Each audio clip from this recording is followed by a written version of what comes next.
বাংলাদেশের কৃষির ইতিহাসে একসময় ধান মাড়াই হতো সম্পূর্ণভাবে শ্রমিকের কাঁধের উপর ভর করে। লাঠি, ঢেকি আর মানুষের হাত ছিল একমাত্র ভরসা।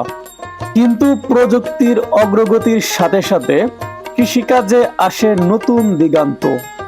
গ্রামীণ জনপদের যে মেশিনটি আজ দেখা যায়, রঙিন চাকা, ঘূর্ণমান ড্রাম আর ইঞ্জিনের শব্দে মুখরিত, এটি বাংলাদেশের কৃষিক্ষেত্রে এক নীরব বিপ্লবের নাম।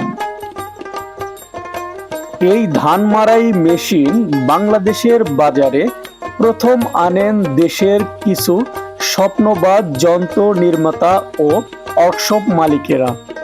90 দশকের শেষের দিক থেকে দেশের বিভিন্ন স্থানে ছোট ছোট কারিগরেরা বিদেশি প্রযুক্তি দেখে নিজেদের তৈরি করা শুরু করেন।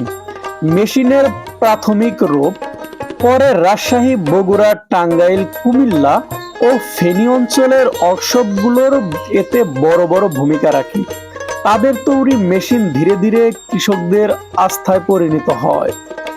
প্রথম দিকে কৃষকেরা দ্বিধাদ্বন্দ্বে থাকলেও মেশিন প্রমাণ করলো মাত্র কয়েক মিনিটেই ঘন্টার পর ঘন্টার কাজ সহজেই করা যায়।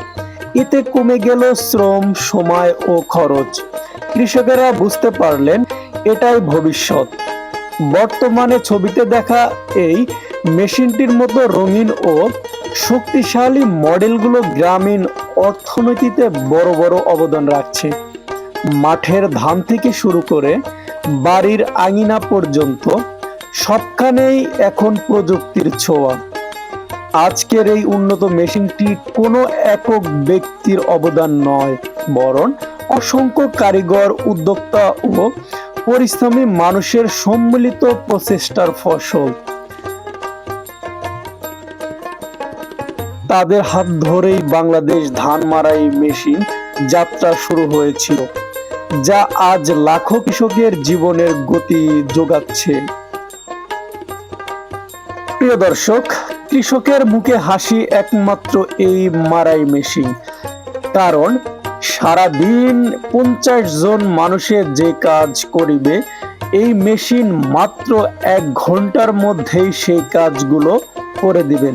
প্রিয় দর্শক, আপনাদের যদি এই মেশিন দ্বারা উপকৃত হয়ে থাকেন, তাহলে অবশ্যই আমার এই ভিডিওটি শেয়ার করে সবার মাঝে ছড়িয়ে দিবেন। সবাইকে এই ভিডিওটি দেখার সুযোগ করে দিবেন। ধন্যবাদ সবাইকে।